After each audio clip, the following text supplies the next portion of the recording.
great performances.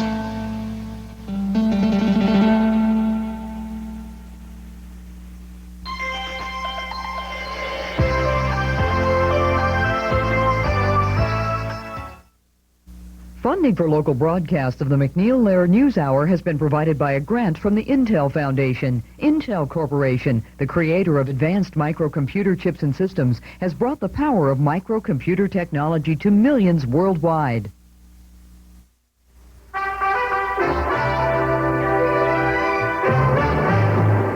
Good evening. I'm Robert MacNeil in New York. And I'm Jim Lehrer in Washington. After our summary of the day's news, we will look in detail at the announcement of a major scaling back at General Motors. We'll hear from the GM chairman, several employees, and 4 analysts. Then comes conversation number 3 about the Bill of Rights with San Diego editorial writer Joseph Perkins. And we close with a Roger Rosenblatt essay about beauty. Part of helping the world live and communicate better is keeping it well informed. That's why funding for the MacNeil Lehrer NewsHour is provided by AT&T and by PepsiCo.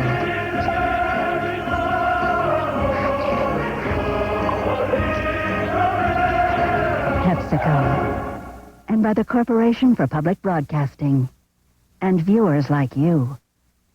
General Motors today announced a major restructuring that will close 21 plants and cut its North American workforce by nearly 19% in the next 4 years.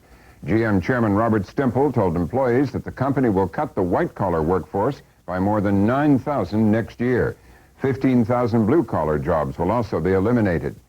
GM, the world's largest automaker, is expected to lose between $5 and $6 billion in their North American operations this year. Stemple spoke to reporters in Detroit.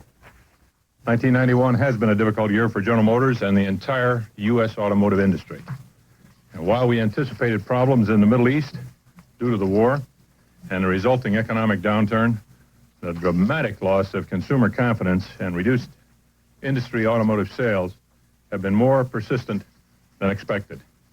Despite the many steps we've taken throughout the year to improve our competitive situation, business conditions are not improving, and we don't see significant change in the near future. General Motors is our lead story after the news summary. Federal Reserve Board Chairman Alan Greenspan today warned Congress against quick-fix plans to spur the economy. He said any plan that increases the federal deficit could do long-term damage. Greenspan also said the Federal Reserve was prepared to lower interest rates yet again if the economy remains weak. He spoke before the House Ways and Means Committee. The upturn in business activity that began earlier this year clearly has faltered. It is apparent that the economy is struggling and that there have been some strong forces working against moderate cyclical revival.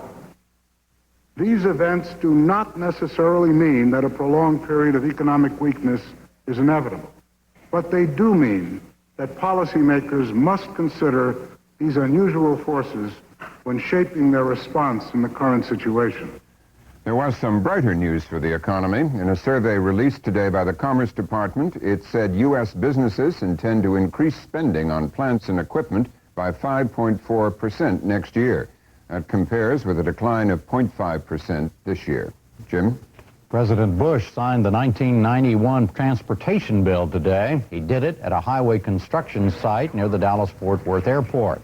The legislation spends $151 billion for highways and mass transit.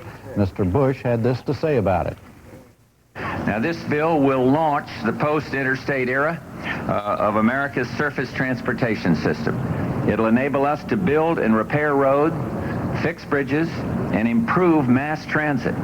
Keeps America on the move and help the economy in the process. But really, it is summed up by 3 words: jobs, jobs, jobs. And that's the priority. And yes, these are tough times. And yes, there are layoffs. And many families are having a rough go of it. And the American people want action. And action is what they'll get. And I want every American to know that getting the economy back on track is my #1 priority, and I expect I speak for the members of Congress here from both sides of the aisle. It is their #1 priority as well.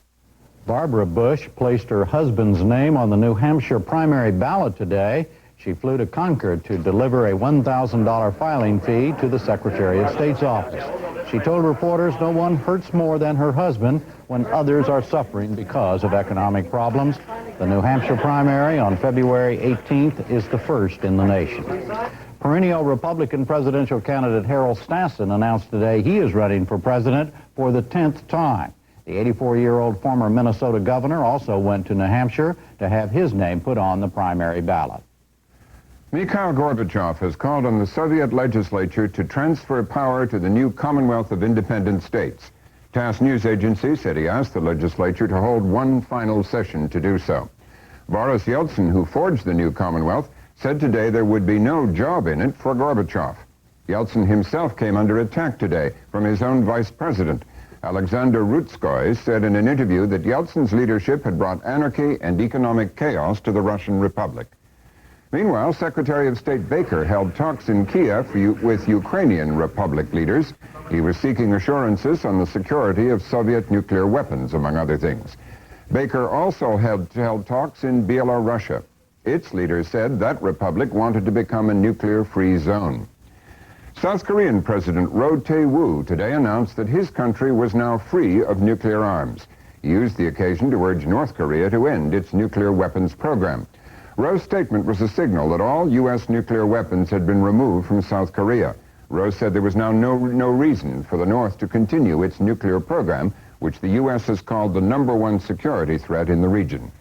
The Israeli-Palestinian peace talks broke up today in Washington with agreement on mostly nothing except to meet again. They met for 6 days but could not overcome differences over procedures and never really engaged in talks about substance. They agreed to try again in January, possibly in Washington.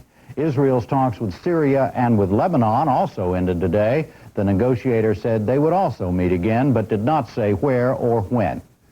The fate of Haitian refugees today remained in limbo. More than 7,000 have been picked up at sea by the U.S. Coast Guard since the September coup in Haiti. Yesterday, an appeals court ruled the U.S. could forcibly return them. But several hours later, a federal judge in Miami barred any deportations pending a Friday hearing. Most of the Haitians are being held at the U.S. Naval Base in Guantanamo Bay, Cuba. And that's it for the news summary tonight. Now it's on to the reshaping of General Motors, a conversation about the Bill of Rights, and a Roger Rosenblatt essay.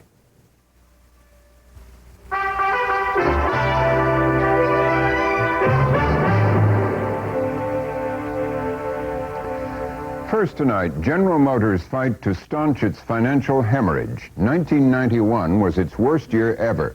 Today, the chairman of this country's largest automaker revealed dramatic cuts in its North American workforce and operations. Robert Stemple told reporters that GM will close 21 plants, most not yet named, in the next 4 years. Cut 15,000 blue-collar workers next year, cut 9,000 white-collar workers next year, and another 11,000 by the mid-90s. These jobs would be lost through early retirement plans and attrition. In addition, Mr. Stemple estimated that another 39,000 blue-collar jobs would be lost before 1995. The automaker also intends to cut $1 billion from its budget for manufacturing and design. Chairman Stemple talked about the economic climate when he announced the cuts to reporters today in Detroit. As we have told the administration since March of this year, the economy was starting to slide. And I was told that, no, the figures were turning it around. Don't worry, it's going to be okay in the summer. We went back in the summer and we said it's slid a little further, and I've lost a few more dealers and a few more suppliers. It's okay. You're too pessimistic. Well, I think we waited as long as we can. We obviously are very disturbed anytime we shrink the business. All your papers and media have been reporting we are all fixing our bottom line by shutting down, closing down, cutting back. This country enjoyed growth through the 80s. We've got to get back in a growth position here in the 90s. This is not a country to shrink, and we've got to turn it around. So I'd love to be a part of the growth. Don't see that on a near-term horizon. It's obvious we've got to take care of the health of the corporation for the long term, hence the consolidation. By explicitly not naming plants, you're creating a situation where plants are going to throw themselves over each other, offering concessions. It's the equivalent of a political hand grenade in the middle of the UAW. Are you going to ask the UAW to reopen the contract And aren't you really trying to play plants off against one another? No, we are not, because I think we're beyond that. When you think about the things we've done in the quality network and where we've built our organizations, we obviously, when you take those two plants or any couple of plants, you have to look at their geography, transportation costs, total impact on the state, total jobs in the state, and it goes far beyond just UAW considerations. So far as the elements with the union, are you going to, is not quite the right question. We have been asking that question all through the year. We'll continue to work with Owen Bieber and Steve Jokic and see what opportunities present themselves. For those of us who have been coming to and watching consolidations in the industry for the last couple of years, we've seen the blue-collar ranks very heavily affected by this. We've seen the white-collar ranks very heavily affected by this, but there really hasn't been at least any outward effect on top management. Speaking from the perspective of the tens of thousands of people who are going to be affected by these consolidations, is it fair, and will it continue in that vein, that there is no outward effect, at least from our perspective, on top management? Well, I appreciate your subtle and diplomatic question. I would have to tell you and only point out to you that the executive ranks at General Motors have been steadily declining. And if you look, in fact, over the last 5 years since we began our, more than that now, since we began our reorganization in North America and worldwide, the executive ranks in General Motors have shrunk significantly. As a matter of fact, more than 1/3 since 1986. What's the pay? Is that being lowered too? Yes, the pay has been significantly lowered the last 2 years for executives. If there is a double-dip recession, could this scenario get even worse? Could your cuts have to go deeper than you're announcing today? And second of all, is what you're doing today enough to satisfy Wall Street and those who set your credit ratings? I'll look with interest and see what they say. I think we have a very good, comprehensive plan. I think it's very clear what we're doing. I think anybody who wants to get a size of General Motors in the very near future got that picture today based on where our employment will be in North America. We think it's very sound. It certainly has tremendous upside potential with great earnings significance there. On the downside, we think we're well positioned to weather the storm. Do you consider this the largest downsizing announcement in GM's history? I guess I haven't gone back in history and looked at all of that. There have been some buttes along the way, but this has been a very difficult one. We think it's balanced. It's, for us, in my career, it's certainly one of the largest, and I can tell you that I'd much rather be building plants and growing the business, and we hope to do that very soon. The coming of the General Motors announcement was known for a week. This gave GM employees a week to brace themselves. Elizabeth Brackett reports. General Motors, long the premier U.S. automaker. In the 1980s, GM and the economy were on a roll. GM still controlled almost half the U.S. auto market. No longer. This year, GM has lost close to $6 billion in their North American operation. That's a loss of $15 million a day. Unlike other bad times in the auto industry, white-collar office workers will also be hard hit. It has been a tense week at GM headquarters in Detroit as employees waited for today's announcement. Many employees we talked to earlier this week said they agreed that the company must trim its white-collar staff of 95,000 to cut the company's crippling losses. 30-year-old Jim Payton has worked for GM for 2.5 years. Well, I think a lot of people realize that if we don't take these measures, that we can be a lot less confident in the long run, and that these are things that need to be done to make General Motors more competitive, more efficient operation, and so that in the future we will have a chance to compete with Japanese and other competitors. You say that people have always felt General Motors has been loyal to their employees. Has that been shaken at all over the last week and over the concern about what might happen? I don't think people are blaming the company. They just understand that the times are tough, that we have lost market share, and that we have to get our capacity in line with our current market share, and that will give us a chance to build a foundation that we can get that market share hopefully back. But a leaner GM does mean a different kind of company than the one Beverly McGurk has worked for 28 years. Have you always felt secure with General Motors? Yes, I definitely have. And how do you feel now? Has that changed any? I still have this little secure pillow feeling, but of course there's a concern about benefits and about things that might be taken away from us that I hope doesn't have to happen. But if it does, I guess we have no options. I mean, especially in my case, after all these years, I'm not going to make a change. So how are things different now when people go to work for a major corporation like GM? Formerly, people felt very protected. What's happened to that feeling? I think there isn't that feeling. You'd get a job at the company and you'd stay there for 99 years, and that's not the case anymore. People move on much more frequently. They have cutbacks. They have so many more things than we ever expected would be happening to us. You felt you got a job and you were going to be there till retirement, and that's not the case these days. When GM makes major cutbacks, it's not just GM employees who lose their feeling of security. Ernie Colangelo manages the bar and restaurant across the street from GM headquarters. Nervous GM employees were worried about their future as they made their way through lunch this week. I'll have to wait till after they come back to work to see how many people they do let go. If they do, I'll have to make cuts over here accordingly, which means people will be laid off or lose their jobs if we have to. So are your employees nervous also? I don't think they realize the impact of what will happen across the street like I do, because I've been through it before. And I'm worried that this is my livelihood, and if it gets slow, I have to make cuts just to survive. Today's announcement is not GM's first shot at getting costs under control. The company has been closing plants and laying off blue-collar workers since the early 80s. In the Detroit area, 30,000 blue-collar jobs have been lost in the last 5 years. But the union has protected its workers well from the ups and downs of the industry. For GM's blue-collar workers, the years of effort by their union, the United Auto Workers, have paid off in this time of recession and GM cutbacks. A UAW member with 10 years of seniority gets almost full pay, even if the plant closes and the job disappears.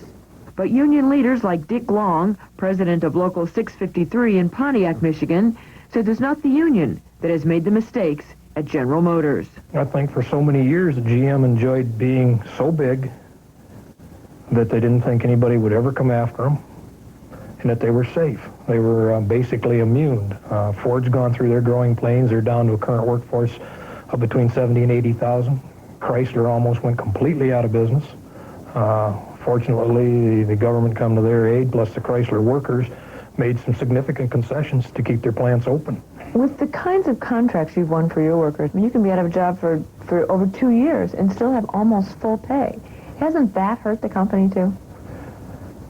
I would say it probably has hurt the company, but if you own the company and had that type of a situation existing, well, why would you continue to put work outside? And I mean outside, I mean down into Mexico. I think the protections put in the agreement, because General Motors, the joint programs we see today weren't always there. The only thing they understood was force. You had to put them in a situation where they had to react to some kind of pressure. And the pressure was, you will pay these people if they're not producing. You've talked to our people today. They don't want to be at home. They want to be working. Benefits of being off, not having a job, they would much rather be working than they would be sitting home drawing benefits. That's just the way that people are. There's a lot of pride in the auto workers that people don't see. It took tool and die maker Dick Fuller 2.5 years to get back to work at a GM plant after the Fierro plant closed down. But he got 95% of his pay during the layoff, and he says he can't imagine working for anyone but General Motors. Oh, Lord, it's been just about everything to me. It's put my children through college. It's bought me homes. It's bought me cars. It's gave me a high standard of living. It's been my whole life. And do you think it will give a next generation of workers the same kind of life? I doubt that very much. Todd Houtman is the next generation. He's working as an intern at GM. Despite the company's troubles, his dream is to join his 2 roommates as a full-time GM employee. It's a challenge, and it's an opportunity to, show yourself and to show some new leadership in a company that perhaps needs some new leadership.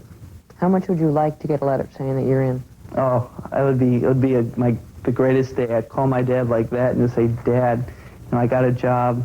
That would be really ecstatic. It'd be the goal that I'd always wanted come true. The auto industry's been good to people around here. If it wasn't for General Motors, Ford, Chrysler, most of us wouldn't have the livelihood. The contracts negotiated by the UAW have made that possible. But now we're fighting for our survival. And both sides have to fight together. We can't go at odds on this. Yeah, we have to protect our members through our agreements, but there's a lot of things we can do within the agreement to get us where we got to go. Now for analysis of GM's announced cuts, how much good it will do for the troubled automaker. We get 4 views. James Womack is research associate at the MIT Japan program and the lead author of a book about the global auto industry, The Machine That Changed the World. Marianne Keller is an auto analyst at Furman Seltz, a New York investment banking and brokerage firm. She's the author of Rude Awakening, a book about General Motors. Dan Luria is an economist at the Industrial Technology Institute, a nonprofit think tank in Ann Arbor. Luria previously worked as an economist for the United Auto Workers. He joins us from Ann Arbor, Michigan. And Michael Flynn is research scientist and associate director of the Office for the Study of Automotive Transportation at the University of Michigan. He's also in Ann Arbor. Marianne Keller, what do you see as the real reasons behind this huge cut announced today? Well, the most obvious reason is that General Motors had to respond to the fact that its market share had fallen so low that it had to cut and become a smaller company. The reason, however, that the program was announced today and why the company had to make this announcement, I think, rather quickly, was in response to actions by the credit rating agencies in early November, which put General Motors debt, senior debt, and commercial paper on a credit watch list with negative downgrade. In order to prevent that from happening, General Motors must, over the next 2 months, meet with these representatives and convince them that they have a plan in place that would result in them removing this possibility. Why would the credit rating on their commercial paper be significant to an automobile company?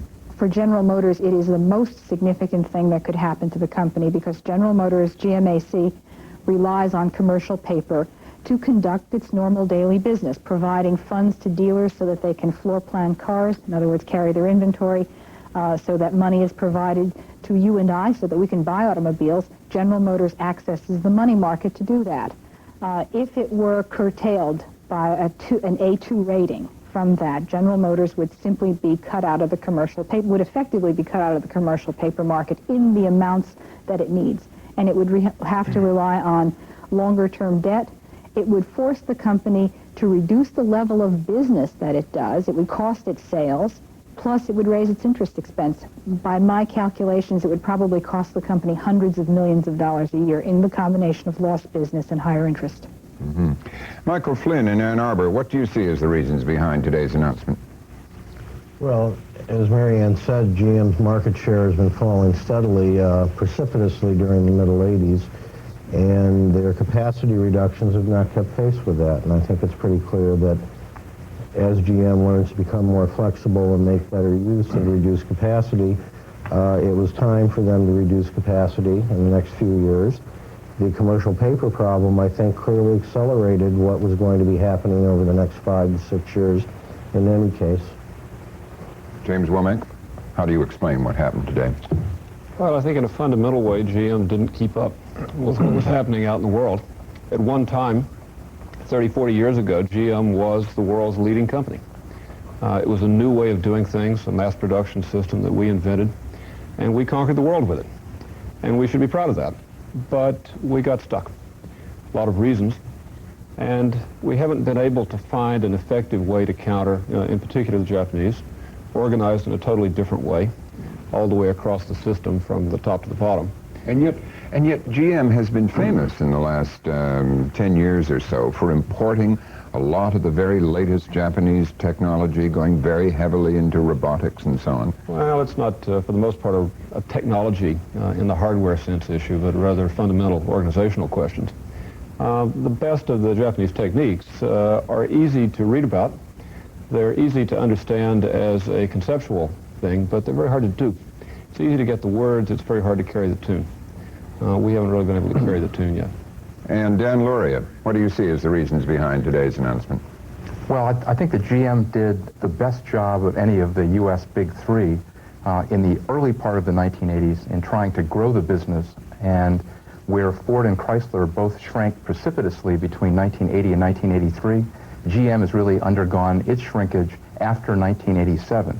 I think that the real problem, if to the extent GM is to blame for its problems, its failure to ally with United Auto Workers, with Chrysler, and with Ford, and to go for a managed trade policy, means that there's going to be a permanently higher Japanese share, and hence more problems for GM than there otherwise might have been. And in fact, today's announcement, as both Ms. Keller and Dr. Flynn have made clear, really in some sense shows us what a bad situation we've arrived at, where 30-year-old MBAs on Wall Street can tell the largest American corporation that it has to consolidate its operation, it has to shrink, which of course means more room for the Japanese to gain share in the market. Yeah, is he right about that? Do you agree that 30-year-old MBAs on Wall Street are really running the biggest motor company in the world? All the people in the credit rate, first of all, I doubt that there are too many who are 30, but what they do is simply look at the credit worthiness of the company. They are looking at whether or not this company has a plan that is reasonable, that will guarantee its ability to repay its debt. The credit rating simply reflects that. And is this such a plan? I don't know. It's up to them to decide whether or not it is, but that is absolutely what precipitated it. I would agree with Dan in part when he said that this country, that the trade policy of this country have contributed to the problems of the auto industry. Can we come back to that question a little bit later and just look at, starting with you, Mr. Womack, has what Robert Stempel, has the medicine he swallowed today, is it enough? Is it going to do what's necessary to put them back in a competitive stance? Most interesting thing about today's announcement is what it doesn't tell us. It doesn't tell us whether they're going to reorganize their product development process that's not worked very well. It doesn't tell us how they're going to fix their supply chain, doesn't work very well. It doesn't tell us how they're going to run their global strategy, and they've really been very weak, particularly in their Asian strategy. So it tells us they're going to retreat. It doesn't tell us whether this is the last retreat or whether this is simply the prelude to the next retreat. So when we use the word restructuring at the beginning of this program, you're not sure that this is a real enough of a restructuring, is that it? Well, I would call it a cutback. A cutback. Retreat is the term that comes to mind. Yeah. When you said that their development of new product, you raised that question, whether they were going to improve it. What's wrong with their development of new product? They've got lots of apparently quite popular new cars out there. Yeah. Well, I think the American industry's had a very hard time managing its professionals. There is this sense, I think, out in the country that what's wrong with America is that people in factories aren't managed right, or they don't work hard enough, or whatever. I don't think that's quite right either, but we've really got a problem in getting our professionals to work together in a way that gets real world-class products. GM has struggled. They're showing some positive signs now just in the last year. Make that concrete for us so we can understand it. What are they not doing that, say, the Japanese are doing in designing new cars? In simplest terms, they aren't able to produce products that people are willing to pay what I'll call top-of-the-segment prices for. The most striking thing when you look at the car market in a given class of car is that when the Japanese are in there, and I'm talking about the best of the Japanese, they just get a lot more money for their car than the Americans can. Now, some of that, Iacocca says, we've all been brainwashed. There may be some perceptual lag that American cars are better than they were. But there also is this persistent situation where we don't seem to be able to get the kind of money for our products that they get for theirs. Now, that means you've got to get your cost even lower. And we're in a situation where our costs are very high because of some long-term commitments to people in the system. So it's a very difficult problem. If you're not going to get top dollar for your product when your production costs are higher than the other fellows, you've got a double problem. Michael Flynn, is what Mr. Stempel announced today going to do it for General Motors? Not in and of itself. I agree with Dr. Womack that what we heard today was an announcement of reductions, and I think it was an announcement that was very much targeted to Wall Street. I think I would probably disagree a bit with Dr. Womack on what else GM is doing. If you look historically, during the 1980s, as Dr. Luria suggested, Ford and Chrysler shrank precipitously. But they did something else, too. They did pursue a competitive strategy aimed at the Japanese that did not rely on massive new plant investments, that did not rely on technology, the old American reliable for beating the competition.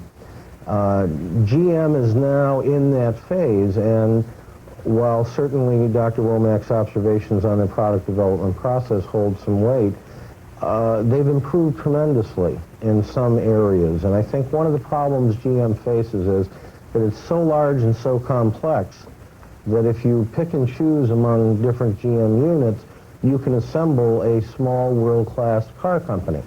The problem is that GM, more than other automakers, be they Japanese or American, seems to have trouble in spreading those lessons, seems to have trouble learning internally. But very clearly through the 80s, Ford and Chrysler improved their productivity at a much more rapid rate. Marianne Keller, how much less competitive is GM, or how does GM stack up competitively with the other two automakers that have gone through this drastic downsizing? In terms of capacity utilization, in a good year, Ford and Chrysler can operate at 100% of capacity utilization, and General Motors clearly is significantly below that. With the actions today, they ought to, when the car market returns, operate much closer to full utilization of their plants. The other issue, which is the one Jim was raising, is the issue of their efficiency. And that was not really addressed in today's program. It takes the Ford Motor Company, in round numbers, about half as many man-hours to produce an automobile. That has to do with the way the car is designed, how many parts are in it, how difficult are the... Half as many man-hours Yes. as General Motors? Yes. And how does that, give us the numbers. How many man-hours for a Japanese car on average? How many numbers? It varies from company to company. In the case of Ford, it's probably in the area of 22 or so man-hours, and it's probably somewhat closer to 40 man-hours for General Motors. And as I said, it has to do with the way cars are designed, how difficult they are to put together, how many parts they have. The Ford Taurus is a world-class automobile. Ford assembles that automobile in roughly 18 man-hours, which is as good as Japanese production efficiency. The most recent mid-size cars, which General Motors introduced in 1989, 4 years after the Taurus, require about 44, 45 man-hours to bring out. The consumer doesn't see the difference. The difference had to do with the way GM designed that car. And do these cuts today address that kind of inefficiency? These cuts don't address them. We have to await the redesign of these automobiles so that they will be able to be produced in fewer man-hours. Dan Luria, what's your comment on how adequate today's cuts will be to put GM back in a competitive stance? Well, I think where I disagree with several of the most recent statements by other members of tonight's panel is I don't think the problem is fundamentally GM's competitiveness. First, if you correct for differences in capacity use, the gap between GM and Ford assembly time is more like 8 or 10 hours. And moreover, assembly is really only about 15 or 20% of the labor that goes into a car. So I think when that's all said and done, the difference between the best and the worst companies in production costs are perhaps $300 to $600 per vehicle. I think the larger problem that General Motors faces is the fact that it has to figure out a way to sell all those new products. I think that in 1991 and 1992, GM had more good new product than any other automaker in the world. The problem is it couldn't sell them into what looks like a full-blown depression.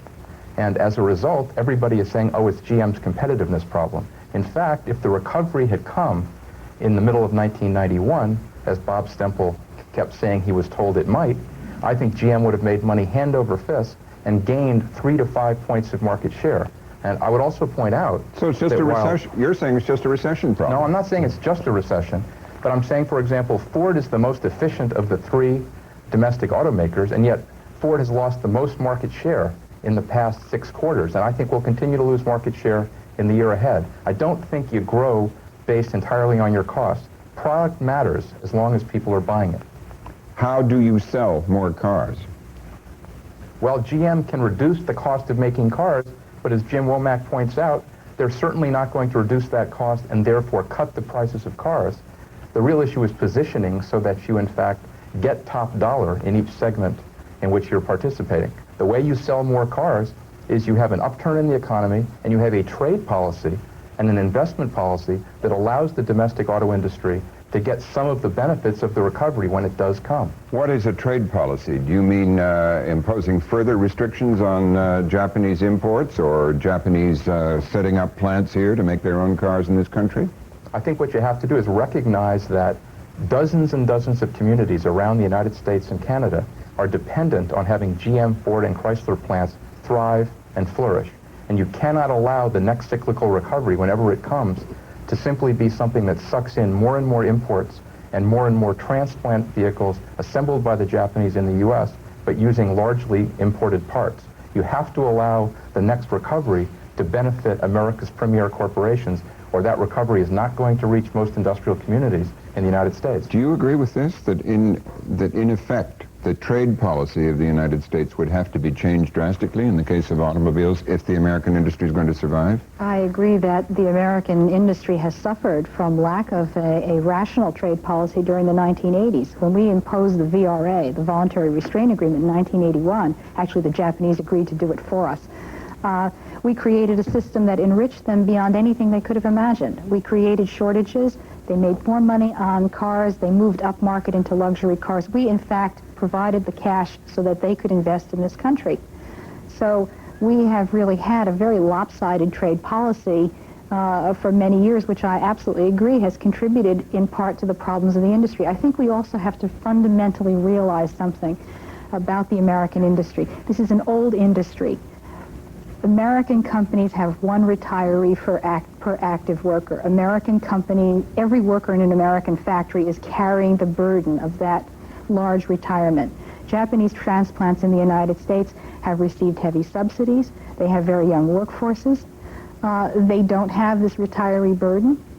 And so and they do rely on imported components. And so this is a burden that the American-owned auto industry somehow has to overcome.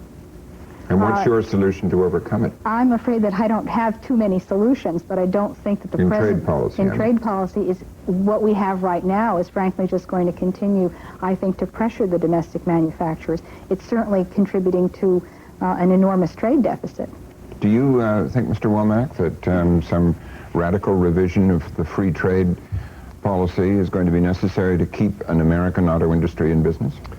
Well, I think the situation's pretty bad. We've been talking as if GM were the company in trouble. Well, GM is in trouble, but Chrysler and Ford are really, Chrysler's case, in even worse shape. So it is a very, very serious situation. When you look out the next 6 to 8 years, it's just not good. Stagnant market. Our producers are high cost for reasons Mary Ann's been talking about.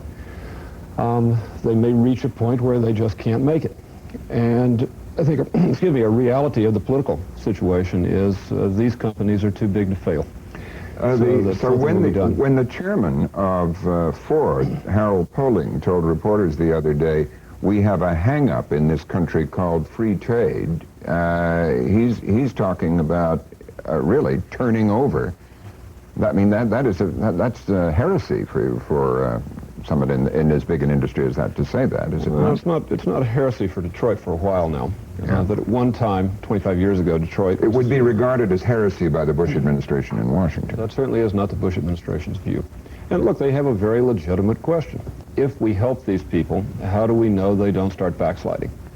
That's always the problem that you have with some sort of protective regime, that it gives you the opportunity to relax.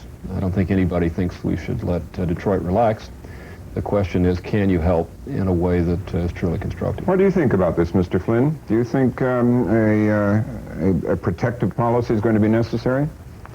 I think some kind of policy, I really meant. I wouldn't call it protectionist necessarily. I think some kind of a responsive policy to Japanese trade policy is certainly required. I don't think there's any way around it. I think GM is certainly going to survive. GM is going to do fine 10 years from now. People may look back on this as an important step in the salvation of GM. I agree with Jim Womack that Chrysler is perhaps a more immediate worry. I would point out one thing, and that is that we are the largest automotive market in the world.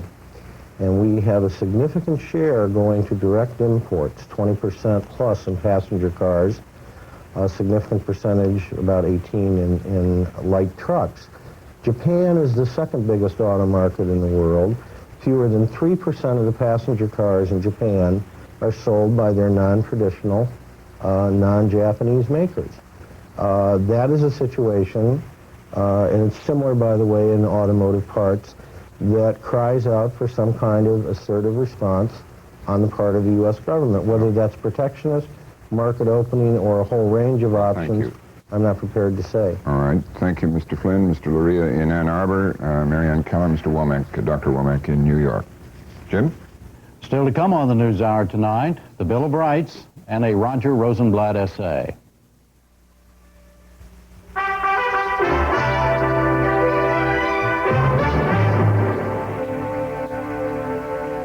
Now our third conversation marking the 200th anniversary of the Bill of Rights. Tonight we talk to a newspaper editorial writer who has written extensively about them. He is Joseph Perkins of the San Diego Union. He formerly worked for the Wall Street Journal and as a deputy assistant for domestic policy on the staff of Vice President Quayle. Mr. Perkins, welcome. Thank you.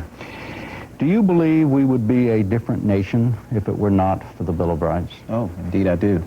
Very much so. Why? I don't think that the freedoms that we take for granted today would exist. I believe that were it not for the protections that are afforded Americans by the Bill of Rights, that central government, Washington, would have certainly would have been more powerful, would have exercised more control over the lives of individuals, etc. Just because that's human nature? I think that that is generally the course that governments take. For one reason or another, the larger they become, the more intrusive they tend to become in the lives of individuals and the lives of businesses, etc. And without those safeguards, I think that that would have happened in this particular country. Looking back on when these things were written by James Madison a couple of hundred years ago, what was it that caused them, the James Madisons of the world then, of this country then, to realize they had to be written down, these inherent rights? If they weren't written down, that they weren't going to exist. Well, I'm not so sure that James Madison feared that those rights would not exist. I believe that they believed, well, as was said in the Declaration of Independence, that there were certain inalienable rights. But there was some discomfort on the parts of various of the states that were these rights not codified and made part of the Constitution, and that government perhaps might tend to usurp these rights, these unwritten rights. And I think as a condition of ratification of the Constitution, that it was at least a gentleman's agreement that there would be a Bill of Rights included. Mm-hmm. Tony Lewis was here on talking about this last night, and I asked him about there's some recent surveys that show that many Americans, the majority of Americans, are not that aware of the specifics of the Bill of Rights. But he said that you'll find very few Americans who are not aware of what their rights are. Do you agree with that? I agree with that. I think that if, for instance, a person was pulled over to the side of the road by a policeman and they're driving, they would be very much aware of what their rights are under such a situation. And if a person received a knock on the door and there were policemen standing there, they would be quite aware that that the policeman must bear a warrant, etc. So when those rights are challenged, or when they are brought to bear, then I think people are very much cognizant of what they have. And if they aren't immediately aware, they soon find out. There are 10 of these amendments in the Bill of Rights. Which, from your point of view, is the most important, or is it possible to say? Well, as a journalist, I think I'm somewhat prejudicial, and I believe that the First Amendment is probably the most important. And I would say that the Fifth follows very closely behind. Why is that? Well, there is a principle that is articulated in the Fifth Amendment, and that is due process, that before government can deprive you of life, liberty, or property, there must be due process of the law. And there is also a protection of one's property rights that says that if government does take your property, seize your property, that you have a right to just compensation. And so I believe that the Fifth Amendment is almost as important as the First Amendment. And most people understand that, do they? That's your point, right? That the average American knows that he or she's got the right to protect themselves from from the government coming in and wanting to encroach on their rights. Indeed, they do. Yeah. Mm-hmm. Do you believe in the absolute right of free expression in the First Amendment? No, I don't. I think that there should be responsible limits to the exercise of any freedom. And I think that that's a principle that most people agree with. For instance, the right to free expression. Well, that right does not, one does not have that right with respect to, say, shouting fire in a crowded theater. As a journalist, I don't have the right to print information about troop movements in a time of war. So under certain circumstances, that right is secondary to a higher principle. How do you come down on this current controversy that exists on some college campuses about racial slurs and that kind of thing, anti-Semitic statements, etc.? That's a very problematic area in my mind. I know that there is a Supreme Court case pending now about Minnesota hate law, hate crime law, which prescribes that kind of thing. But I believe that such expressions are protected under the First Amendment. I think that they should be actionable under other laws. Like what, vandalism. In other words, if somebody writes a racial slur on the side of a building, that's not, they shouldn't be prosecuted for saying it. They should be prosecuted for defacing the building. What's the difference? Well, because I think that that expression is protected. You have the right to say something that I might find completely profane to me or obscene or objectionable, but you have that right. But if you were to scrawl that on my house, well, then that should be actionable under the law, and it is. And I think that's an infinitely better way than to prosecute someone or to abrogate someone's First Amendment right to free expression. Some people have suggested recently, particularly in this climate of the anniversary of the Bill of Rights, that Americans are aware of what their rights are. In fact, they're almost obsessed with what their rights are, and but they have forgotten that with those rights go responsibilities. How do you feel about that? I agree with that. I think that we are bombarded now with this talk of, just a plethora of rights, and there is not that critical linkage between rights and responsibility anymore.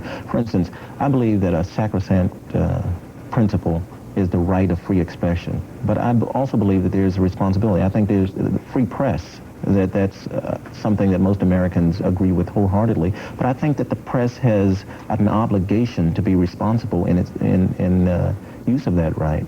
You mean the press has the right to be irresponsible, but they can also.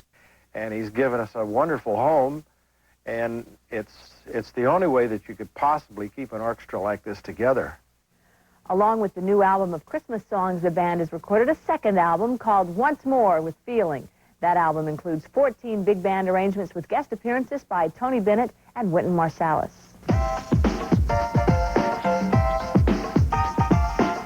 Coming up next, his name is Jeffrey Holder, and you'll recognize him as soon as he opens his mouth. Back in October, I decided this year I'd throw a holiday party with all the trimmings. You know, make little hors d'oeuvres and baked bread and shortbread cookies, the whole bit. It was a great idea back in October. Now that I'm almost out of time, out of patience, and out of money, I'm going to let Fred Meyer take care of it for me. I'll get a couple of party platters, fresh baked breads, imported cheeses, some nice wine, even a centerpiece. I can hear them now saying, "Denise, how do you do it?" The good news is I just got engaged. The bad news is I had to tell my father. He's like you, Dad.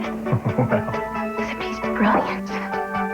Father of the Bride. The big day is coming to theaters December 20th, rated PG. And from Walt Disney Pictures, critics are hailing Disney's Beauty and the Beast as breathtaking, spellbinding, classic. It's the one motion picture you won't want to miss. Disney's Beauty and the Beast, rated G, now playing. And Father of the Bride starts December 20th.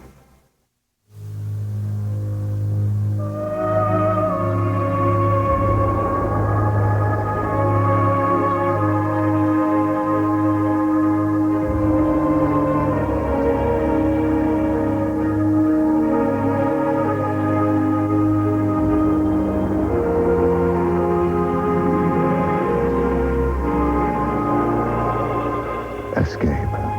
Calvin Klein. At Meyer and Frank. I don't want to grow up. Don't want to grow up. I don't want to grow up. Don't want to grow up. I don't want to grow up. I'm a Toys R Us kid.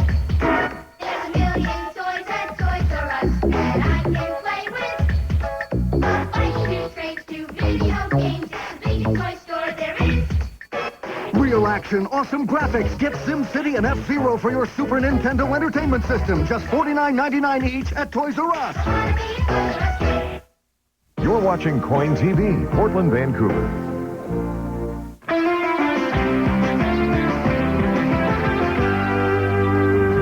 Heart File opens on Jeffrey Holder. His list of credits is as long as his voice is deep.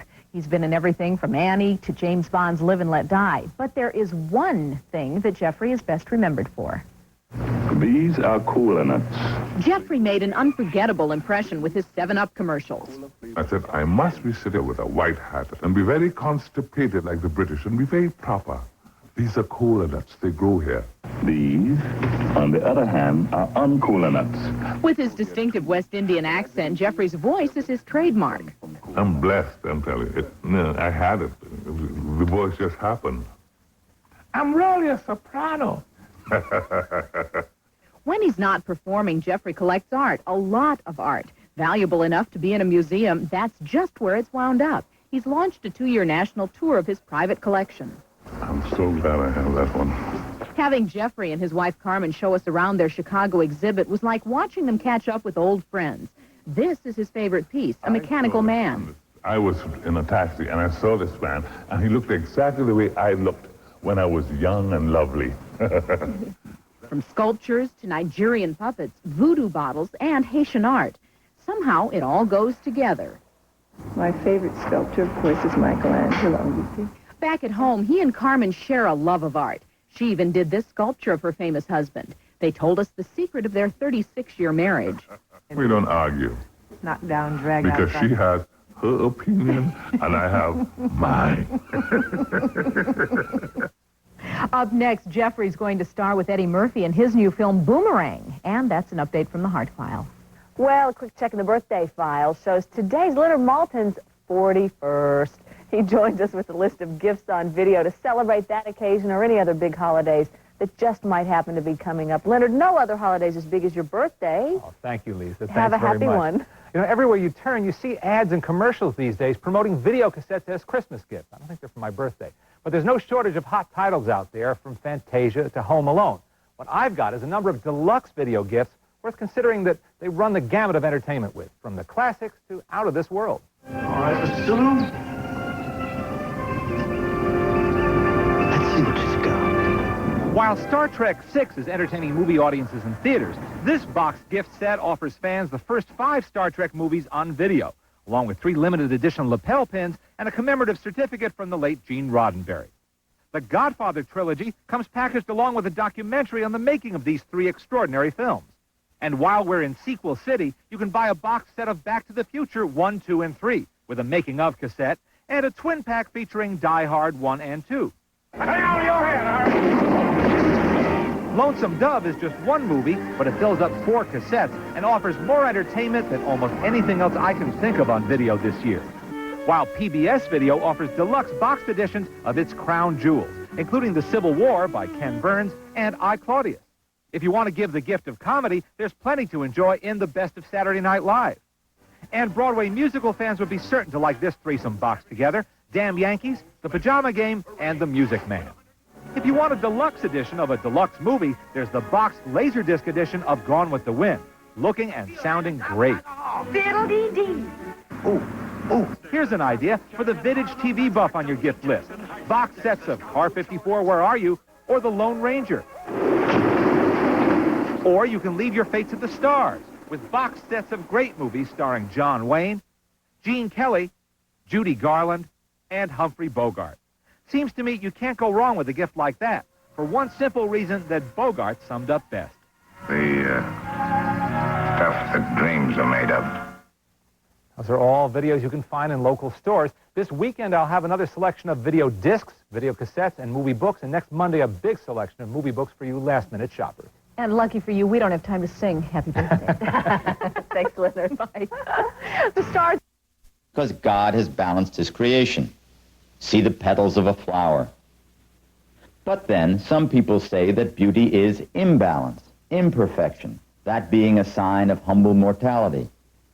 And others that beauty is a sign of virtue, that something cannot be beautiful without being good. Maybe that's so. When the swastika was a primitive religious symbol, it looked fine.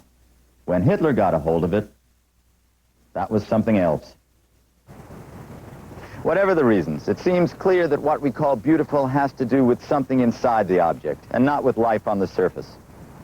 Many faces are called beautiful because they have the right parts in the right proportions in the right places.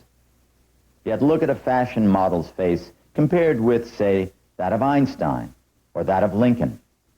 One could stare into Lincoln's face for hours, equipped with the knowledge of what the man accomplished, or perhaps entirely ignorant of his works, and yet know intuitively that the face is beautiful because the soul had shaped it.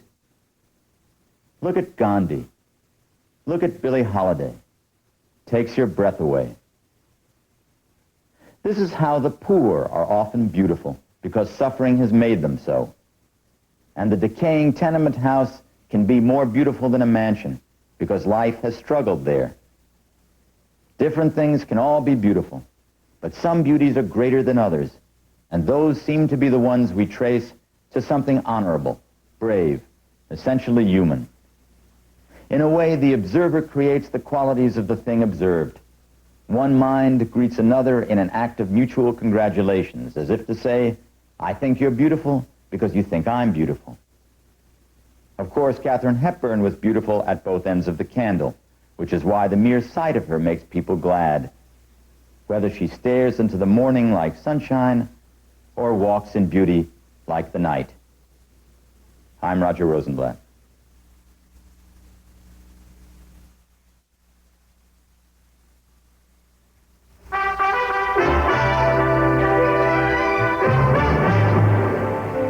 Again, the major stories of this beautiful Wednesday. General Motors announced a major restructuring which will close 21 plants in the next 4 years. Federal Reserve Chairman Alan Greenspan said the economic recovery has faltered, and Soviet President Gorbachev called a final session of the Soviet legislature to transfer power to the new Commonwealth of Independent States. Russian President Boris Yeltsin said there would be no place for Gorbachev in the new Commonwealth. Good night, Robin. Good night, Jim. That's the News Hour for tonight. We'll be back tomorrow night with another in our series of conversations on the 200th anniversary of the Bill of Rights. I'm Robert MacNeil. Good night.